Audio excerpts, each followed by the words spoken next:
Well, thank you for joining today, Mark. Sure. Wanted to let the guests initially know who you are, what you do, and your background.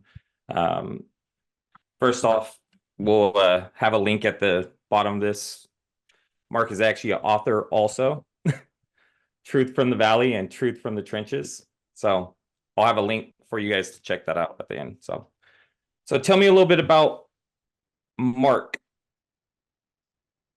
Anybody could figure out, I have been the CIO of 7 different companies, and have worked in IT for many years. We won't talk about how many years, but for many years. And it's been kind of a wild ride. I've been in industries and geographies, and had the opportunity to do things that I would have never anticipated when I got out of school. That's awesome. Yeah, I know technology these days are ever evolving. What was your specialty? That's a really good question. I actually started in remote sensing. I worked in an oil and gas company, and we used various kinds of multispectral scanning tools to hunt for oil and gas in different areas. And we had a pretty active program in biogeochemistry in which you sample vegetation on the surface of the earth and try to infer the presence of hydrocarbons that are leaking from underground. So it was in a research lab in Plano, Texas, for a big oil and gas company. And I always tell people oil and gas is really a technology industry. I mean, when you think oil and gas, you think about the big drilling platforms, and that's true, they do that. But the amount of money and the intellectual horsepower that goes into deciding where to place your bets is really formidable. So I learned a lot about it. I also tell people I got my master's in computer science working in the oil industry. And then you brought that right over to Silicon Valley, huh? Well, no, there are a few stops along the way. I'm not going to say that. No.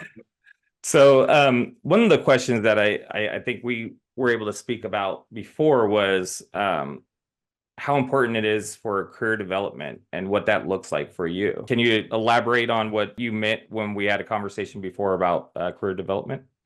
Yeah, so I've learned over time to think about career development along 3 different dimensions.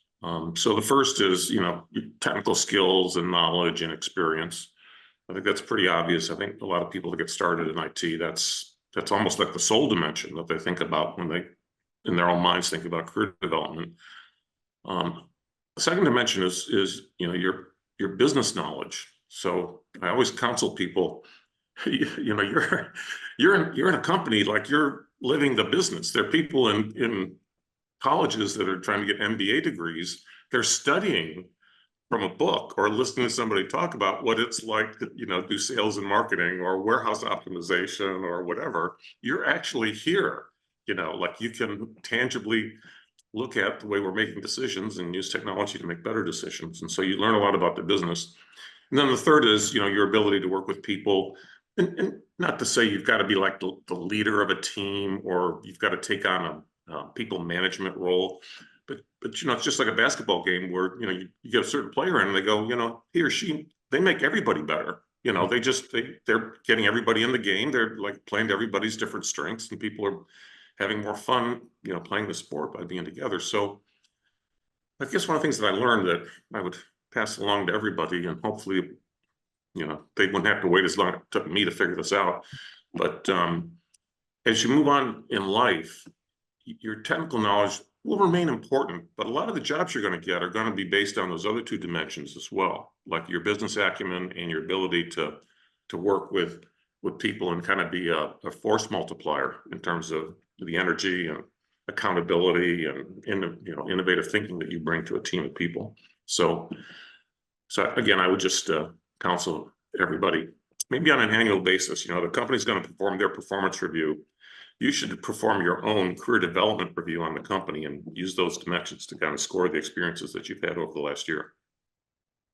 That's fascinating that you say that it's actually better for you to actually get a job, understand what's there, because you're going to get the hands-on knowledge as opposed to the book. I think when I got out of college, I saw the same thing, that I wasn't really prepared for the tech industry and my career as much as I thought when you go get a 4-year degree from a private institution. So that's pretty awesome. What's one of your biggest failures in your career? Because obviously you work oil and gas, technology itself, and there has to be something that you learn from that as a failure, but and how do you overcome it is the second part of that.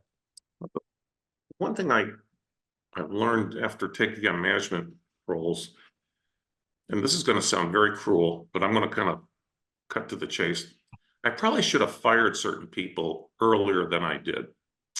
And I think I told myself that, I could fix certain people, that there were things that they could do better, either in managing their teams or interacting with our business partners, or leveraging vendors to introduce newer thinking or newer capabilities within the teams that they were leading, et cetera. And typically it wouldn't work. I mean, mostly, and sometimes you'd have some early success, if you invested a lot of time and energy, and then if you took 2 steps back, a lot of the old habits would kind of reappear, and a lot of the same problems would kind of crop up. And I think in my own mind, I always look upon this as kind of a one-on-one reclamation project, right? Like, I can help this person do a better job at doing his or her job. And what you don't really realize a lot of times is the impact that person's performance, sub-performance, is impacting other members of your own IT group. Because, of course, everybody says, well, if David can get away with that behavior, why am I killing myself? Or, or I'm tired of compensating for David, because everybody knows that he won't be ready for the meeting on Friday, because he's never ready for the meeting on Friday. There's that. And then the second side of the same coin is, you kind of think a lot of times these issues are in the family, like they're in the IT department, but in fact, they're usually very obvious to all of your business customers in your company, and so the reputational damage that's being done is not just, internal to IT, but it's actually impacting the perceptions of the entire IT department in terms of its professionalism or accountability or work ethic, or whatever it is. So that's a really long-winded answer to your question, but I think in many cases, with 2020 hindsight, everybody was happier at the end. A lot of these people went on and got much better jobs that were much better suited to their capabilities and interests, and they were replaced by people that did a far better job. And I think you shouldn't prolong the developmental experience if it's really not working. Now, with being a manager in IT, I know you still have to be able to do the coding and everything else on the flip side. Now, how long of a time frame would you say that you would have fired somebody earlier? Well, it could have been even measured in months. I mean, there were I've seen managers with people management issues in their own team, actual significant conflicts going on within the team, where the manager of the team would be told, you've got to go back and, here's some ideas, but it's your team. I mean, we can't come in and solve this problem for you. And the problem would keep recurring and recurring and recurring, because, the individual just wasn't capable of doing that. So that probably went on for maybe like 6 to 9 months or 6 to 10 months. Yeah, that's tough. You're losing the team. I mean, I come from a sports background, so definitely seeing how one bad apple could ruin the whole season. And in IT, where the millions and millions that are being spent at the large corporations, that's wasting people's talent. Well, another evidence of this, I can't tell you how many times I've been in situations where, due to business conditions, we were forced to lay people off. And I'll bet you every time I've been involved in a layoff, some members of the staff after the layoff have come in and thanked me for giving pink slips to certain individuals on the team. Now, these same people would have never come in, on their own and said, Bob's driving me crazy. I can't work there anymore, blah, blah, blah. But boy, the minute Bob's gone, they would come and go, thank God Bob is gone. Like I mean, it was just dealing with them was terrible pain in the ass. And we were all, again, compensating for the things that he wouldn't do or couldn't do well, etc. Now, we talk about career development and how it looks from going from school or going into the business, and those people it takes dedication and a work ethic. Is this something that you learn through just trial and error, or were you taught that also? Was I taught there that? I think, again, with 2020 hindsight, well, I had some really good bosses, and I wasn't really terribly afraid of taking chances. And by that, I mean taking chances on assignments, maybe, or a new job opportunity. I think there are some people that just want to come in and be given a set of responsibilities, and they just want to keep doing a good job and doing a good job. And they assume over time that their contribution will be recognized and they will follow some kind of a path, right? That will lead to more money, different titles, more responsibility, etc. And that's true. That's that's an important thing to do. But if you don't seek out development opportunities on your own, going in and asking for things, that you want to do or you want to try, a lot of times management just thinks like, well, you're happy doing what you're doing. Like I think, he's supported the Workday platform for the last 10 years. They love him in HR. That must be like the only thing in life he ever wants to do. And the other reason nobody thinks about it is because 3 other people on your team who are your friends, they're going in like every 3 months saying, I got to do something new. This isn't good enough for me. I want to try something new. You got to give me a new project to work on, or I want to, go pick out the next tool that we're going to add, or whatever. So other people are asserting themselves and trying to shape some of their own developmental opportunities. And so, it's a fine balance. You can't go in and keep demanding more and more from management all the time. You get a reputation doing that. But if I think the other, side of the coin of just sort of sitting there doing a good job and thinking that will automatically lead to some significant new opportunities, maybe a flawed concept in many cases as well. And here's the other big problem. You have to look around at the company you're in as well. And if the company's not growing, the opportunities in the company are not going to be expanding as well. I had a situation in a big oil and gas company when I worked in Houston. Had a gentleman, he had come to us actually from military service. He was a graduate of West Point, and he was looking for a job when he got out of the service. And I put him into our project management organization, and he eventually took over at the Salesforce platform. And he came in one day and he said, I've been offered I think it was a senior director position at British Petroleum in Houston. And he said, I feel really bad about this. I mean, it's like it's a promotion and it's like more money, but like, you believed in me, you gave me a job when I came out of the service and all this.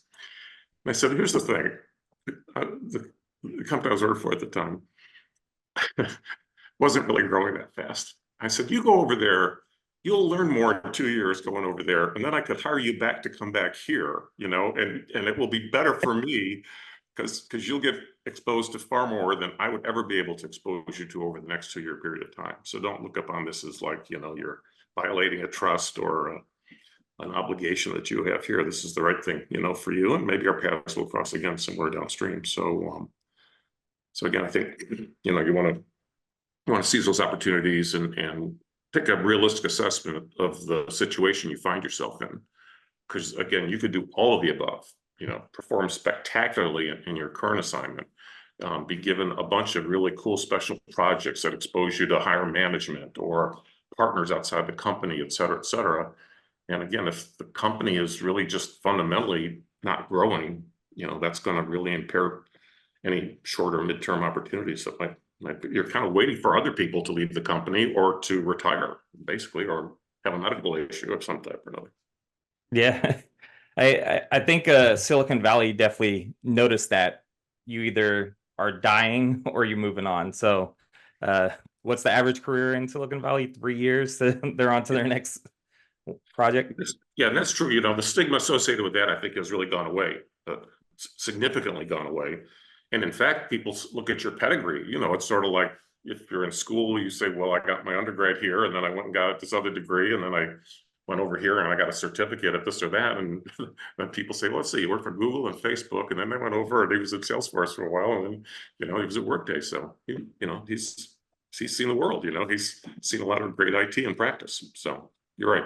The stigma has largely gone away. It might be a little different in certain industries or in the Midwest or some certain places. You know, you might look like a job hopper to some people, but from a technology point of view, majority of people say, hey, this is great. This is like, you know, but other people spent the money to teach you things about IT that I could never teach you if you had been here for the last 10 years. Yeah. Well, technology is ever evolving also. And over the last 30 years, it's been extreme how much it's switched from just the day of internet, 30 years.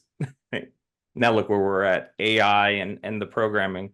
With that question itself is, how do you foresee the future of technology? That's a wide open question. I think the simple answer is just look at where follow the money. Okay. And if you look at, I was thinking this the other day, if you look at the annual surveys of IT spending, you know how most of the vendors and some of the research groups like Gartner, at the end of every year, they'll ask people, well, now that you got your budget for 2024, you know, like what are you gonna spend more or less overall? And then like, here's 10 categories. You're gonna spend more on this or less on that or blah, blah.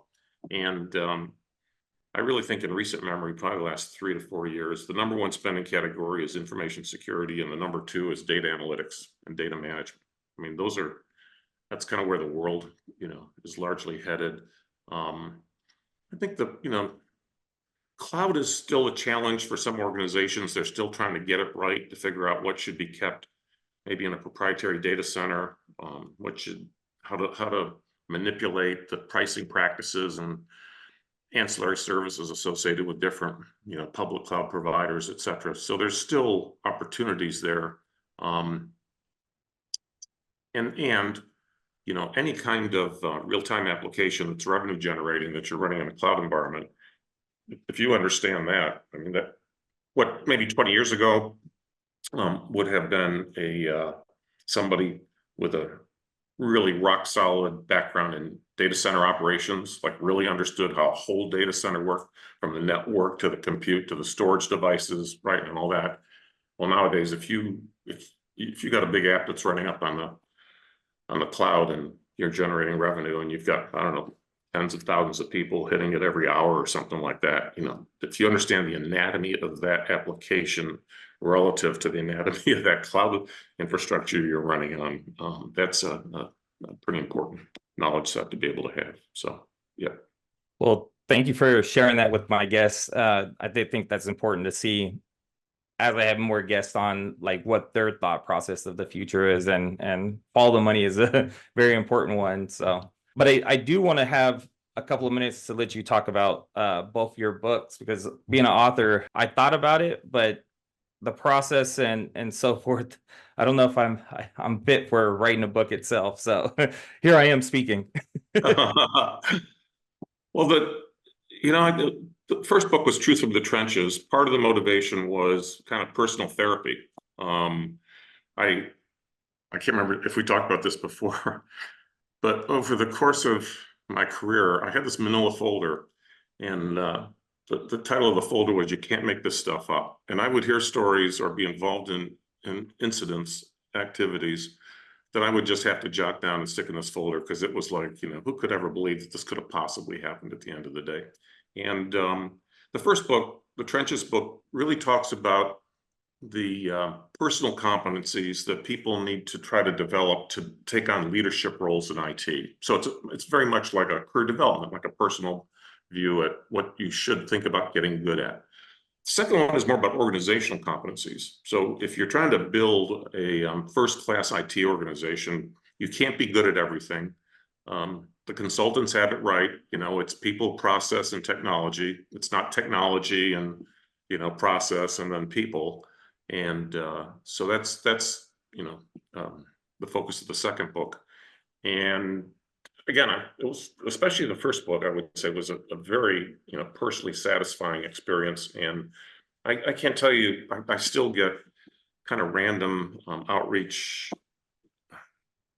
contacts on LinkedIn or via email or whatever, where somebody will say, I just took a new CIO job and I read your book and it's so helpful to me. Or I discovered there was an MBA program in the Midwest that had taken the book and was using it as required reading in their MBA program. That was a kind of a stunner for me. And another gentleman reached out to me, said, I've read the book 4 times. And I thought, I don't think I've read the book 4 times. Okay.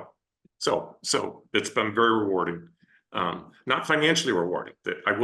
So if you or anybody else is thinking, oh, I think this would be a great money-making endeavor on the side, and my publisher told me that in very concrete terms, like, do not go into this thinking that this is going to be some kind of a major source of income, because the audience for your book is far too narrow for that kind of thing to happen, which is true.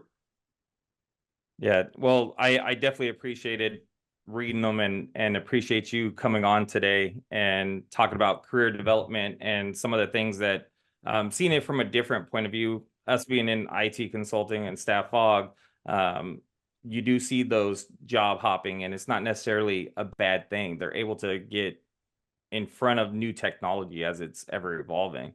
So it's going to help the next organization also, because they do get exposed to things that they're not even probably thinking of. I actually, when I recruit people into management jobs, I'm pretty favorably disposed to people that have a consulting background, because again, just like we talked about the individual that maybe moved every 2 years to a new tech company, people in a consulting role that have had multiple engagements, they've seen different industries, so you could be working in the cereal industry, and then you could be working in the oil industry, then you could be working in the Caterpillar, tractor making industry, and you learn a lot. And it's also an indication that you can really interact with business people in a positive, constructive way. Definitely. Yeah. Well, Mark, it's been a pleasure. Before we go, I always like to ask the guests, what's one question, as I'm continuing to learn how to do the podcast and bring people together, what's one question you wish I would have asked you during this 25 minutes? So you gave me heads up. This question about the question might become. So, it'd be interesting to ask people about, like, what's the greatest source of satisfaction you've had over the course of a career? And I tell people, and I mean this, the biggest satisfaction I have these days is thinking back over the members of my former management team. Thank you for tuning in today. I hope you found this helpful, and I hope you'll tune in next time. For more information on how we can help your business, check out our website at sigmaways.com. I'd love to hear your feedback. Please send me a message with any topic or questions you want me to cover. Also, if you're in the world of business and technology, I would love to have you as a guest. Please hit the like and subscribe button below and stay up to date on the next video. Once again, I'm David, and this is All Things Business and Technology. Cheers.